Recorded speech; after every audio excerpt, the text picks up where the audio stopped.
America 47వ అధ్యక్షుడిగా Donald Trump ప్రమాణ స్వీకారం చేశారు. మామూలుగా అయితే ఇది ఒక సామాన్యమైన విషయం, కానీ ఇప్పుడు ఇది ఓ టెర్రర్ వార్త అయింది. ఎందుకంటే మనోడు గెలకని ఏరియా ఉండదన్నమాట. మాట్లాడితే ఫిల్టర్ ఉండదు, స్ట్రైట్ గా పాయింట్కి వచ్చేస్తాడు, నాంచటం ఉండదు. చర్చిస్తాం, ఆలోచిస్తాం, పరిశీలిస్తామని మన దగ్గర చెప్పినట్టు తొక్కలో కబుర్లు అస్సలు చెప్పడు. డైరెక్ట్ గా టు ది పాయింట్ కట్ చేస్తాడంతే. అందుకే అందరూ భయపడుతున్నారు. ట్రంప్ ప్రమాణ స్వీకారం చేస్తున్నాడంటేనే ప్రపంచం ఉలిక్కిపడింది. మరీ ముఖ్యంగా Russia, Ukraine, Iran, Israel, China, ఇటు మనకు కూడా తలనొప్పే. అమెరికా ఫస్ట్ అనే నినాదంతో మొదటి నుంచి ఓదరగొట్టాడు, దాని మీదే గెలిచాడు. ఇప్పుడు ప్రమాణ స్వీకారం చేశాక కూడా అదే అన్నాడు. రెండవసారి అధ్యక్షుడైన ట్రంప్ 1861 అమెరికా అధ్యక్షుడిగా ప్రమాణం చేసినప్పుడు బైబిల్ను చేతపట్టుకొని ఆయన ప్రమాణ స్వీకారం చేశారు. అంతేకాదు, అమెరికా అన్ని రంగాల్లో అభివృద్ధి చెందుతుంది, మళ్ళీ గౌరవం వస్తోంది, ఎవరో తమను అలుసుగా తీసుకోరు, అలుసుగా తీసుకుంటే తొక్క తీస్తామని పరోక్షంగా హెచ్చరించారు. రాజ్యాంగబద్ధంగా, ప్రజాస్వామ్యబద్ధంగా పాలన సాగిస్తామని ట్రంప్ ప్రమాణం చేశారు.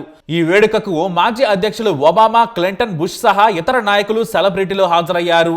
ఇక ప్రమాణం చేయగానే అరాచకమైన ప్రసంగాన్ని మొదలుపెట్టారు ట్రంప్. అక్రమ వలసదారులను ఎత్తిపడేస్తామని చెప్పారు. చొరబాటుదారులంతా వెళ్ళిపోవాలి. బైడెన్ సర్కారు బార్లా సరిహద్దులు తెరిచింది. తనిఖీలు లేకుండానే లక్షల మంది వచ్చేశారు. వారిలో చాలా మంది హంతకులు. వారందరినీ కూడా వారి వారి దేశానికి పంపే ఏర్పాట్లు మొదలు పెడతాను.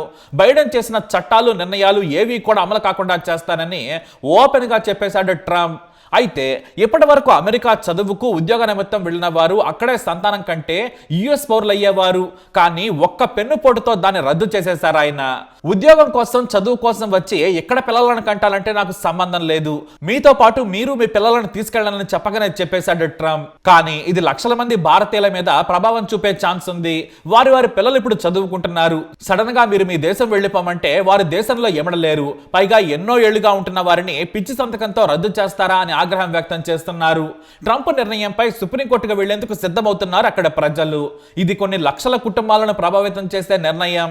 అక్రమంగా వచ్చిన వారిని పంపుతామనడంలో తప్పు లేదు, కానీ లీగల్ గా వచ్చి ఇక్కడ పనిచేస్తూ అమెరికా అభివృద్ధికి కృషి చేస్తూ పన్నులు కడుతున్న తమను ఇలా పంపడం సరికాదని ప్రజలు ఆగ్రహం వ్యక్తం చేస్తున్నారు. అయినా సరే మీరు ఏడవండి, ఏమైనా చేసుకోండి, సంతకం పెట్టేశా, నా పని అయిపోయిందని చెప్పకనే చెప్పేశాడు ట్రంప్. ఇలాంటి అహంకారపూరిత నిర్ణయంపై పోప్ ఫ్రాన్సిస్ ఆగ్రహం వ్యక్తం చేశారు. ఇది ఒక అవమానకర నిర్ణయం. అంతేకాదు, ప్రవాస విధానం బాగోలేదు, ట్రంప్ క్రైస్తవుడు కాదని ఘాటు వ్యాఖ్యలు చేశారు. ఓ పక్క శుభాకాంక్షలు చెబుతూనే దేశ ప్రతిష్టను నిలబెట్టేలా పాలించాలని చురకలంటించారు. సరే, ఇది కాగానే రష్యా మీద విరుచుకు పడిపోయాడు. పుతిన్ కు పని పాట లేదు, దేశాన్ని నాశనం చేస్తున్నాడు, ఉక్రెయిన్ యుద్ధం ఆపుతానని చెప్పేశాడు. ఇటు పుతిన్ మాత్రం ట్రంప్ పై సాఫ్ట్ గానే మాట్లాడాడు. ట్రంప్ వచ్చాక సంబంధాలు మెరుగుపడతాయని తాను భావిస్తున్నానని చెప్పారు పుతిన్. మూడో ప్రపంచ యుద్ధం రాదు, ఎవరైనా తోక జాడిస్తే కట్ చేస్తానని ప్రపంచ దేశాలను హెచ్చరించాడు. ఇవన్నీ ఒకవైపు ఉంటే ట్రంప్ తన పెన్నులో ఇంక్ అయిపోయే వరకు సంతకాలు పెడుతూనే ఉన్నాడు. ఇలా ప్రమాణ స్వీకారం చేశాడో లేదో అలా పనిలోకి దిగిపోయాడు ఆయన. కొన్ని దారుణ నిర్ణయాలు కూడా తీసుకున్నాడు. అంటే తెలివి తక్కువ నిర్ణయాలను చెప్పొచ్చు. అందులో ఒకటి ప్రపంచ ఆరోగ్య సంస్థ నుంచి వైదొలగటం. అమెరికా లేకుంటే WHO ఎందుకు పనికిరాదు, నిధులు కూడా ప్రపంచ ఆరోగ్య సంస్థకు సరిపోవు.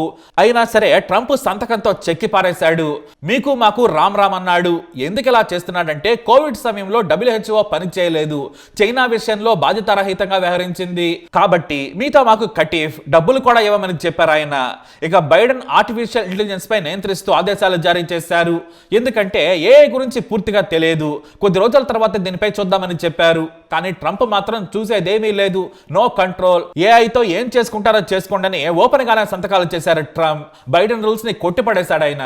ఇక బైడెన్ కొన్నాళ్ల నుంచి నాడు ట్రంప్ కొన్న గోడ నిర్మాణ సామాగ్రిని వేలంలో అమ్ముతూ వచ్చారు. ట్రంప్ మాత్రం దాన్ని రద్దు చేశారు. గోడ కడతానని ఇక మెక్సికో నుంచి చీమ కూడా రాదని చెప్పారు.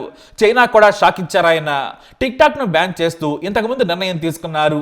అయితే మాకు 50% ఉంటే ఒప్పుకుంటాను, మాకు అమ్మండి, అప్పటి వరకు టిక్ టాక్ ప్రజలకు అందుబాటులో ఉంటుంది, నేను ప్రచారంలో బాగా టిక్ టాక్ వాడుకున్నాను కాబట్టి మాకు అమ్మాల్సిందేనని హెచ్చరించారు. అదే జరిగితే భారత్లో కూడా మళ్ళీ టిక్ టాక్ వచ్చే ఛాన్స్ ఉంది. టిక్ టాక్ అమ్మకంపై ఎక్స్ అధినేత మస్క్ ఆసక్తిగా ఉన్నారు. మంచి ధరకు వస్తే కొనేయాలని భావిస్తున్నారు. ఆయన కోసమే టిక్ టాక్ ను మళ్ళీ ప్రజలకు అందుబాటులోకి తెచ్చారనే కామెంట్స్ వినిపిస్తున్నాయి. అయితే మస్క్ కూడా ఓ షాక్ ఇచ్చారు ట్రంప్. గతంలో కాలుష్యం నియంత్రించేందుకు 2030 నుంచి విక్రయించే కార్లలో సగం ఎలక్ట్రిక్ కార్లు ఉండాలని బైడెన్ చట్టం తెచ్చారు. కానీ ట్రంప్ దానిని తొలగించారు. ఏది వీలైతే అది తయారు చేసుకోవచ్చని చెప్పారు. మన దగ్గర కావాల్సినంత ఆయిల్ ఉంది, ముందు దాన్ని వాడుకుందామనేది ఆయన ఆలోచన. పైగా తన స్నేహితుల కంపెనీల కోసం ఈ బైడెన్ నిర్ణయాన్ని కొట్టేశాడనే విమర్శలు వస్తున్నాయి. అయినా కూడా ఏం పట్టించుకోవడం లేదు. మరో దారుణ నిర్ణయం కూడా తీసుకున్నాడు ట్రంప్.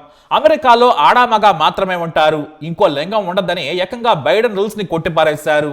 దీంతో థర్డ్ జెండర్ జనం గగ్గోలు పెడుతున్నారు. ఇలా చేశారేంటంటే, పుట్టుకతో మనం ఆడామగ మాత్రమే, మీకు నిజంగానే ఏమైనా శారీరక ఇబ్బందులుంటే ఆడగా మారిపోండి లేదా మగగా మారండి, కానీ మధ్యలో మరో రకంగా ఉండద్దని చెప్పకనే చెప్పాడు ట్రంప్. అసలు ట్రంప్ ఊచకోత నిర్ణయాలతో ప్రపంచం ఉక్కిరిబిక్కిరవుతోంది. ఇక కెనడా, మెక్సికో దేశాలకు ఆర్థిక సాయం చేయం, వీలైతే మా దేశంలో కలిసిపోండని హెచ్చరించారు. ఇక మీద మీ దేశాలకు రాయితీలు ఇవ్వమని చెప్పకనే చెప్పేశారు. పైగా మెక్సికో, కెనడా నుంచి ఏ సరికొచ్చినా కూడా పన్నులతో బాధేస్తారని హెచ్చరించాడు ట్రంప్. ఆ మేరకు ఫైల్స్ కూడా రెడీ అవుతున్నాయి. అలాగే మెక్సికో ఊహించినట్లుగానే మరో షాక్ ఇచ్చాడు. ఉత్తర అమెరికాలోని 6 లక్షల చదరపు మైళ్ళ సముద్ర గల్ఫ్ ఆఫ్ మెక్సికో పేరు మార్చేశాడు. ఇక నుంచి గల్ఫ్ ఆఫ్ అమెరికాగా పిలవాలని ఎగ్జిక్యూటివ్ ఆర్డర్స్ జారీ చేశాడు. దీనిపై మెక్సికో బొగ్గుమంది. అయినా సరే డోంట్ కేర్ అన్నాడు ట్రంప్. అమెరికా ఆర్థిక వ్యవస్థకు ఇది చాలా కీలకం. సగానికి పైగా శుద్ధి చేసిన గ్యాస్ తయారీ కేంద్రాలతో పాటు యుఎస్ చేపల అవసరాలను కూడా ఇదే తీరుస్తుంది. 40% చేపలు ఎక్కడి నుంచే వస్తాయి. ఇదే కాదు, మళ్ళీ యూరప్ లో వేలు పెట్టేశాడు.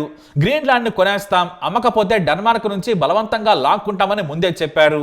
ఇక అధ్యక్షుడిగా ప్రమాణ స్వీకారం చేయగానే కూడా గ్రీన్లాండ్ పై మాట్లాడారు. గ్రీన్లాండ్ ఓ అద్భుత ప్రదేశం, అంతర్జాతీయ భద్రత కోసం అది మా చేతిలో ఉండాలని చెప్పారు. అంతేకాదు డెన్మార్క్ కూడా తమతో కలిసి వస్తుందని భావిస్తున్నామని శుతిమెత్తగా హెచ్చరికలు పంపారు. కానీ డెన్మార్క్ పై చేయి వేసిన గ్రీన్లాండ్ ను ఆక్రమించుకోవాలని చూసినా ఊరుకోమని యూరప్ ప్రకటించింది. దీంతో అమెరికా వర్సెస్ యూరప్ విభేదాలు మొదలయ్యేలా ఉన్నాయి.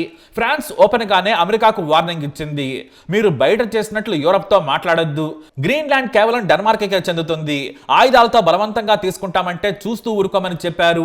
ఇతర యూరప్ దేశాలు కూడా ఫ్రాన్స్ కు మద్దతు పలికాయి. దీంతో ట్రంప్ కు యూరప్ నుంచి భారీ షాక్ తగలక మానదు. ఆయన ఏమాత్రం దూకుడుగా వెళ్ళినా కూడా నిర్దాక్షిణ్యంగా యూరప్ చురకలంటిస్తుందని అన్ని దేశాలు బహిరంగంగానే బెదిరిస్తున్నాయి. దీంతో ఈ వివాదం మాత్రం ముదిరే ఛాన్స్ కనిపిస్తోంది. ఇక చైనా కూడా ఇదే విధంగా ఎన్నికల సమయంలో హెచ్చరించారు ఆయన. దీంతో చైనా మీద కూడా భారీ సుంకాలు విధించే ఛాన్స్ ఉంది. అయినా సరే చైనా మాత్రం అమెరికాకు అస్సలు భయపడటం లేదు. ప్రపంచ ఆరోగ్య సంస్థ నుంచి అమెరికా వైదొలిగినా కూడా తాము అండగా ఉంటామని చెప్పింది చైనా. మా మద్దతు ఉంటుంది, ఆరోగ్యకర ప్రపంచం కోసం తాము అండగా ఉంటాం, అందుకు కృషి చేస్తామని చైనా అధ్యక్షుడు ట్రంప్ కు చురకలంటించారు. ప్రపంచ నాయకత్వం అవకాశాలు వస్తే చైనా వదులుకోదు. ఈ విషయం ట్రంప్ కు తలకెక్కడం లేదని అమెరికాలోని మేధావులు తీవ్రంగా విమర్శిస్తున్నారు. ఈ తలతక్క ప్రెసిడెంట్ మనల్ని కూడా హెచ్చరించాడు. వచ్చి రాగానే ట్రంప్ కెనడా, మెక్సికోలకు వాత పెట్టేశాడు. ట్రేడ్ టారిఫ్లు భారీగా విధిస్తామని ఆ దేశాలకు వణుకు పుట్టించాడు. ఇక ఈ తలతక్క అధ్యక్షుడు భారత్ కు కూడా వాత పెడతాను, మనం ఎగుమతి చేసే వాటికి అక్కడ భారీగా సుంకాలు విధిస్తున్నారు, నేను గెలవగానే భారత్ కు కూడా మోత మోగిస్తానన్నారు. దీంతో ఆ భయానికే మన స్టాక్ మార్కెట్ కుప్పకూలింది. అలా అమెరికాలో ఎగ్జిక్యూటివ్ ఆర్డర్ల మీద సంతకాలు పెడుతున్నాడో లేదో బాంబే స్టాక్ ఎక్స్చేంజ్ ట్రంప్ దెబ్బకు వణికిపోయింది. ఒకేసారి 7,000 కోట్ల రూపాయలు ఆవిరైపోయాయి. మొత్తానికి అది ట్రంప్ తుఫాన్ అంటే. ఇది శాంపిల్ మాత్రమే. ముందు ముందు ఈ తలతిక్క ట్రంప్ తో ప్రపంచానికి కష్టాలే. అయితే మోస్ట్ స్కిల్డ్ యూత్ కి మాత్రం ట్రంప్ వల్ల మేలు జరుగుతుందనే టాక్ కూడా వినిపిస్తుంది. బాగా చదువుకున్న తెలివైన విద్యార్థులకు ట్రంప్ గ్రీన్ కార్పెట్ పరుస్తాడు. ఆ ఒక్కటే మంచి విషయం అని చెప్పుకోవచ్చు. మిగతాదంతా పెను తుఫానే. మరి ట్రంప్ నిర్ణయాలపై మీరేమంటారు? మీ అభిప్రాయాన్ని కమెంట్ ద్వారా తెలియజేయండి. ఇలాంటి ఇన్ఫర్మేషన్స్ కోసం లైక్ చేయండి, షేర్ చేయండి, మా ఛానల్ని సబ్స్క్రైబ్ చేసుకోండి.